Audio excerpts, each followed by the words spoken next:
Assalamualaikum warahmatullahi wabarakatuh. Bapak, Ibu, sahabat, kali ini saya akan menyampaikan tutorial tentang penggunaan aplikasi rapot yang sudah kami produksi dan sudah kami kirimkan ke Bapak Ibu. Jadi kita mulai, aplikasi itu sudah ada di komputer, mungkin sudah di-download dari email atau dari WA. Maka ini sudah masuk di komputer. Saya taruh di aplikasi rapot, di folder aplikasi rapot ya. Ada dua file ini. File yang pertama adalah file daftar nilai bagi guru, dan file yang kedua adalah rapot K13 guru kelas. Nah, dari kedua file ini sebaiknya sebelum kita gunakan, kita backup dulu, karena pada saat penggunaan nanti di setiap semester sebaiknya kita menggunakan file ini atau file yang masih kosong ini. Kita buat folder namanya master misalnya. Bapak Ibu boleh memberikan nama yang lain. Kemudian ini saya masukkan di folder yang sudah kita buat. Kemudian untuk bekerja kita membuat folder yang lain atau kita mengkopikan dari ini ya. Kita kopikan, kita gandakan, copy, kemudian di paste.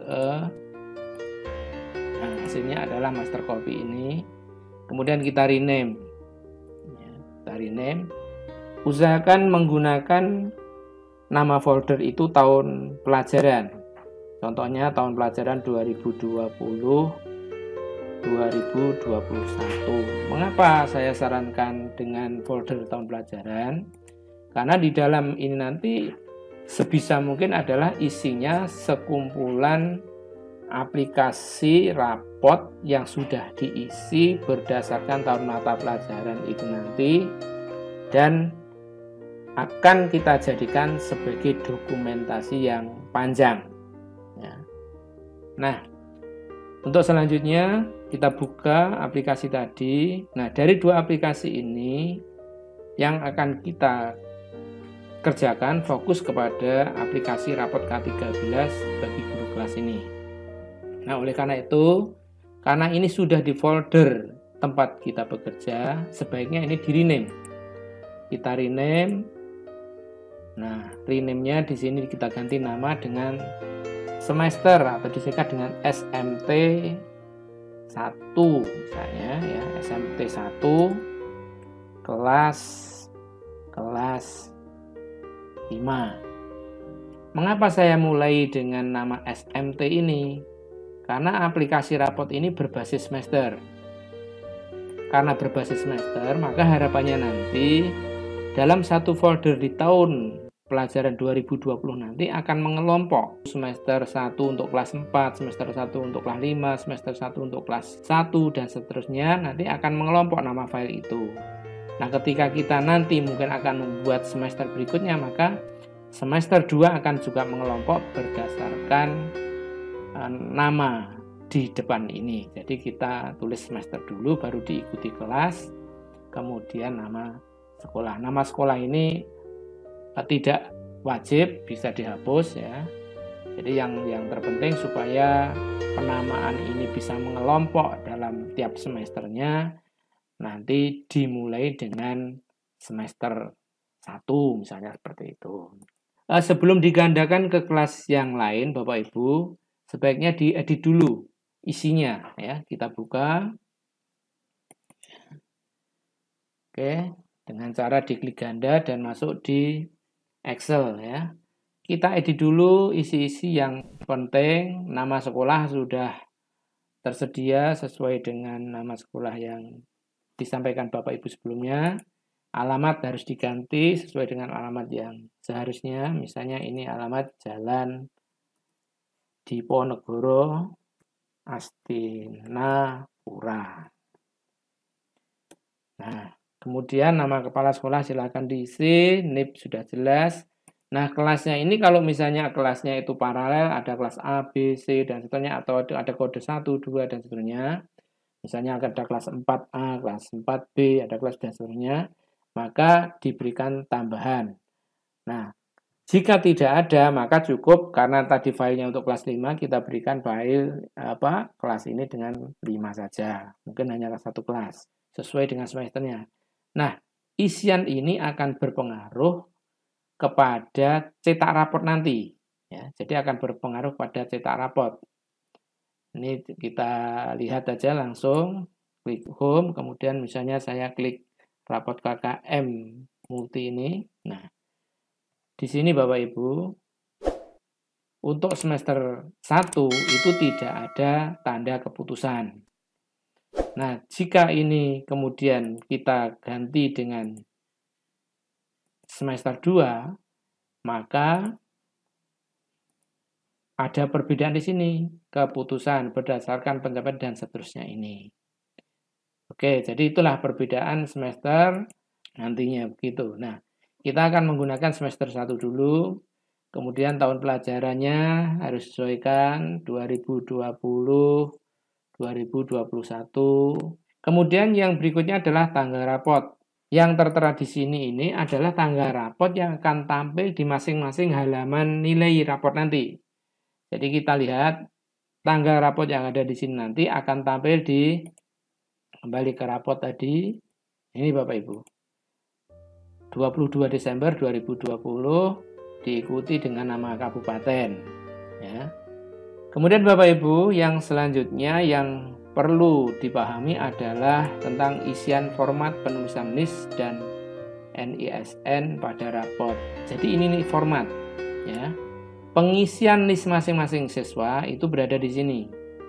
Pengisian NISN juga berada di sini ini. Nah, format yang dimaksud di dalam petunjuk ini adalah bagaimana NIS ini nanti kita cetak. Jadi misalnya NIS-nya itu ada, ini contoh saja. Kalau misalnya NIS-nya 1, 2, 3, 4. Kita menginginkan cetak di raport nanti dengan 00, 1, 2, 3, 4. Maka kita menuliskannya di sini. Angka 0 itu sebanyak 1, 2, 3, 4, 5, 6. Kalau misalnya 0-nya ini kita kurangi, ini dengan kita menuliskan dulu dengan tanda koma. Di sini ada petunjuknya. Tulis tanda koma atas atau petik diikuti angka 0 sejumlah format angka yang diinginkan. Misalnya menginginkan 5 angka, maka ini kita enter. Nah, sekarang 0-nya tinggal 1. Nah, untuk penulisan yang ada di kolom di sini, nanti tetap angka tanpa diawali dengan 0. Ya, kalau kita mengawalinya dengan 0 kemudian tampil, itu nanti berarti angka itu sudah tidak dalam bentuk number. Ya. Tuh. Oleh karena itu di sini harus dalam bentuk angka. Terkait dengan pencetakannya sesuai dengan format yang kita inginkan. Nah, ini berlaku juga untuk format penulisan NISN di sini ini, ya.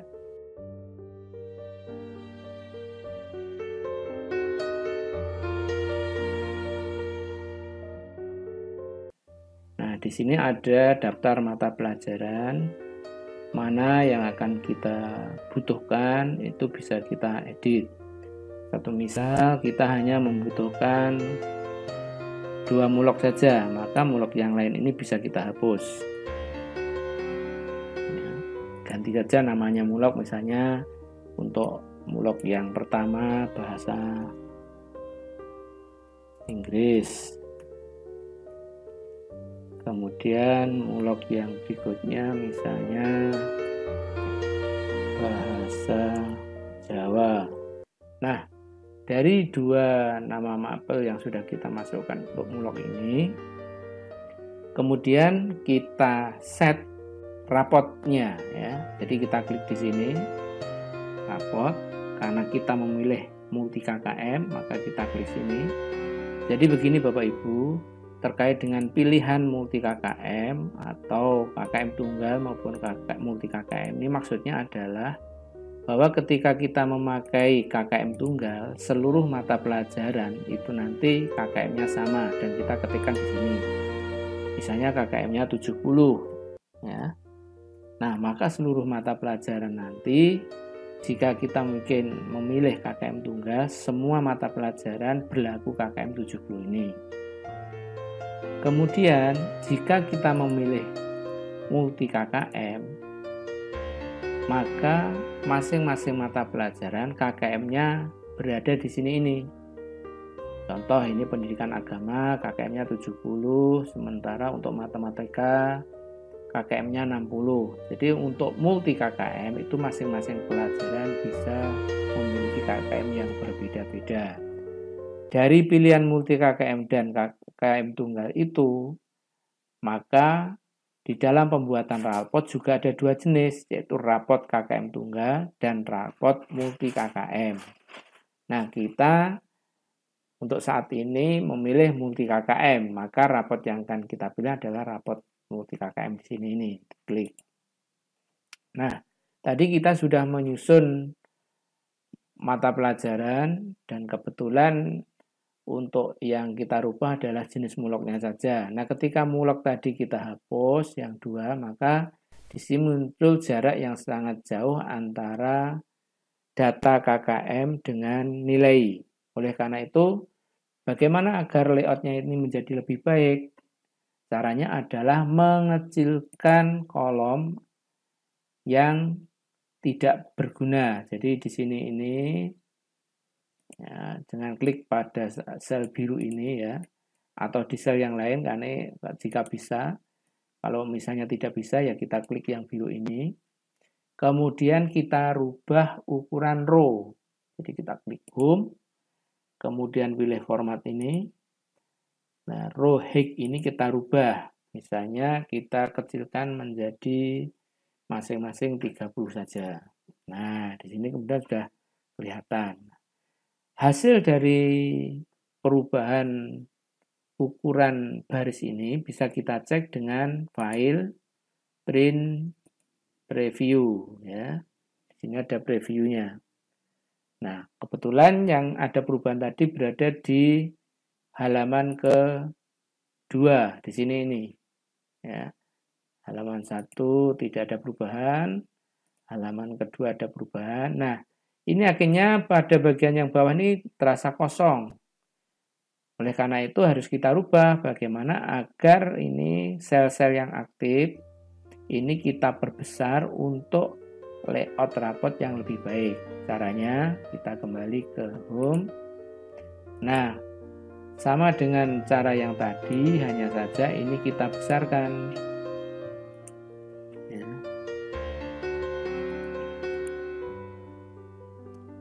Home, kemudian klik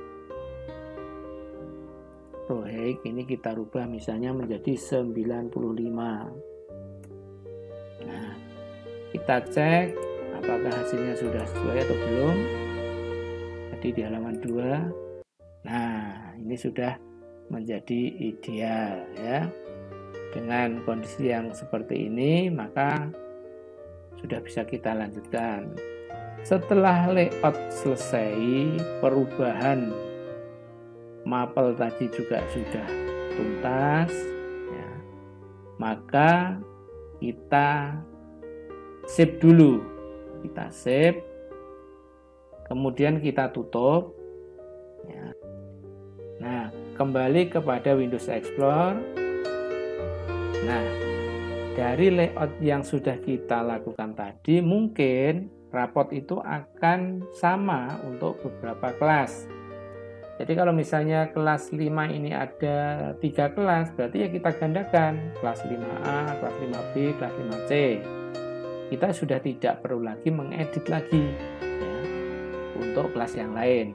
Nah, misalnya juga untuk kelas 4 atau kelas 6 juga sama, tinggal kita copy dari sini. Copy. Kemudian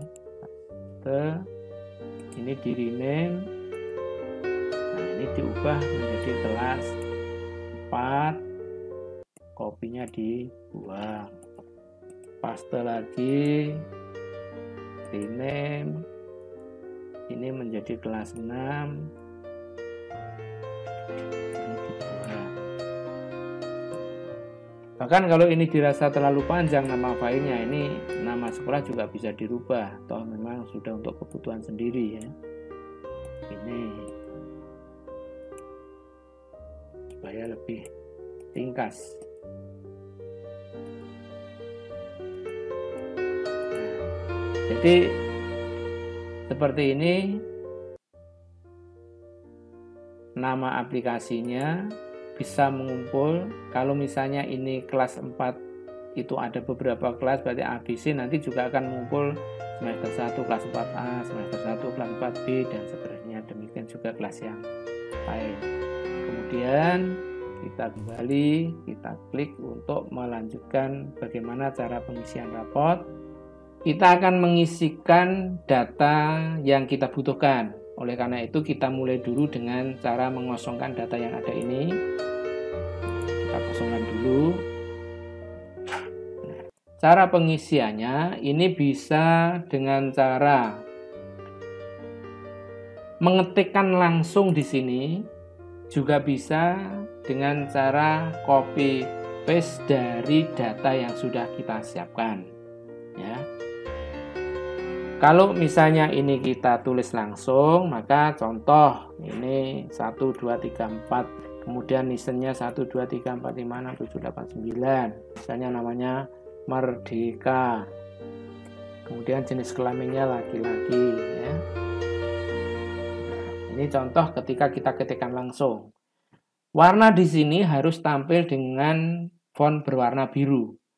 Jika di sini nanti terjadi perubahan warna, misalnya menjadi menghitam, berarti ada kesalahan Bapak Ibu mungkin karena telah melakukan cut atau move ya.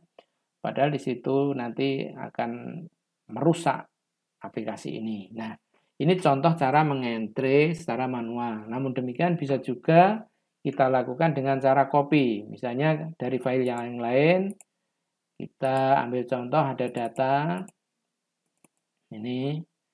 Nah, data yang akan kita copy sudah ada tampil di sini. Bapak Ibu, untuk diperhatikan bahwa dokumen yang saya buka, tadi ada dokumen raport, dan kemudian ada data yang kedua, tampil seperti hanya kotak sheet yang ada di bawah, tapi ini dokumen ya.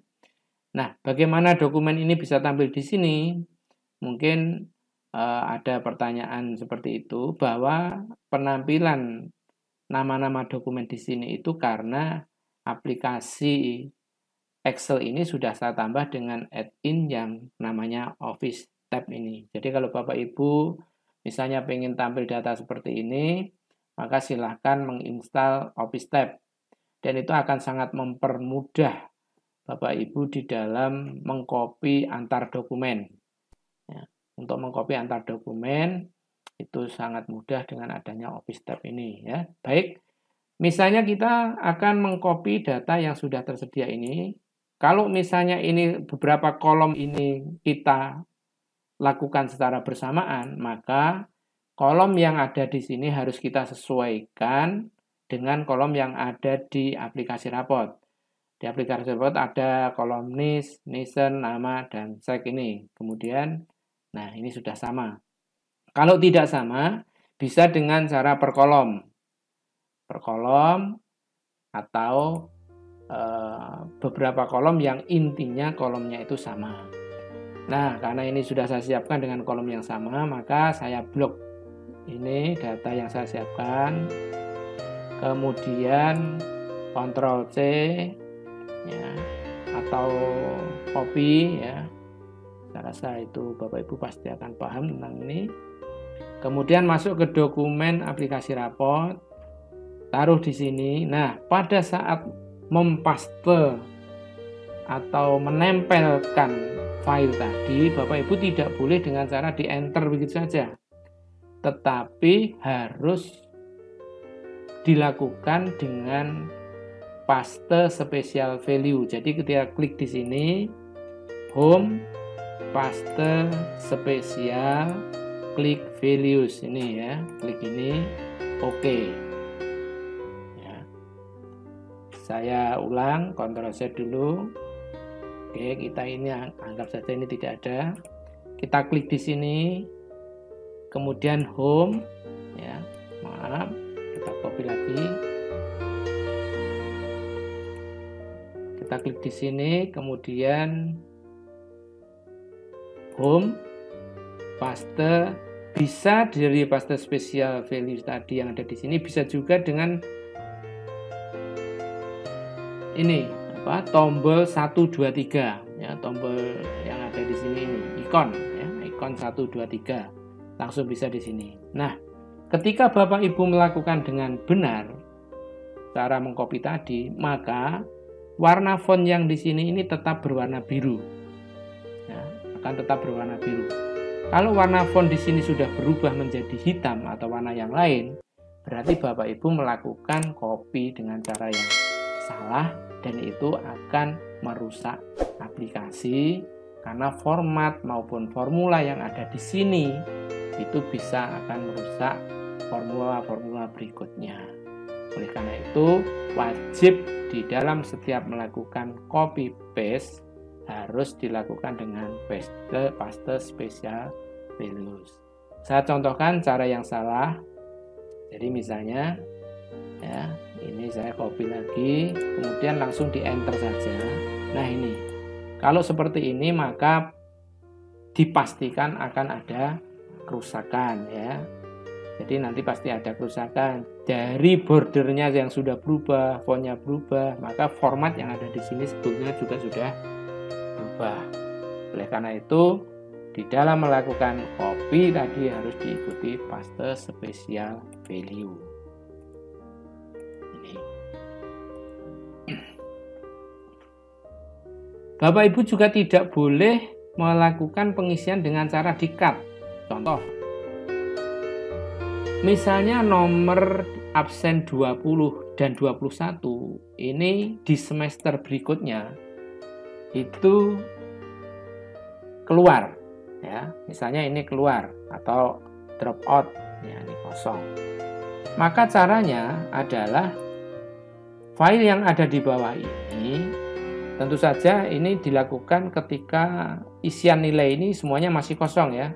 Tidak boleh dalam kondisi sudah terisi kemudian kita merubah data siswa ini. Ya. Jadi ini khusus misalnya aplikasi itu masih kosong ya. Nah, data yang ada di sini ini bisa kita copy. Ya, misalnya ini sampai ke bawah saja sampai ke kosong. Caranya copy kemudian naik ke atas paste special value tadi sama ya. Jadi dinaikkan. Oleh karena itu jangan sampai melakukan cut atau move. Karena ketika Bapak Ibu melakukan cut atau move nanti pasti akan terjadi kerusakan. Sementara sampai di sini dulu, kita lanjutkan pada sesi berikutnya.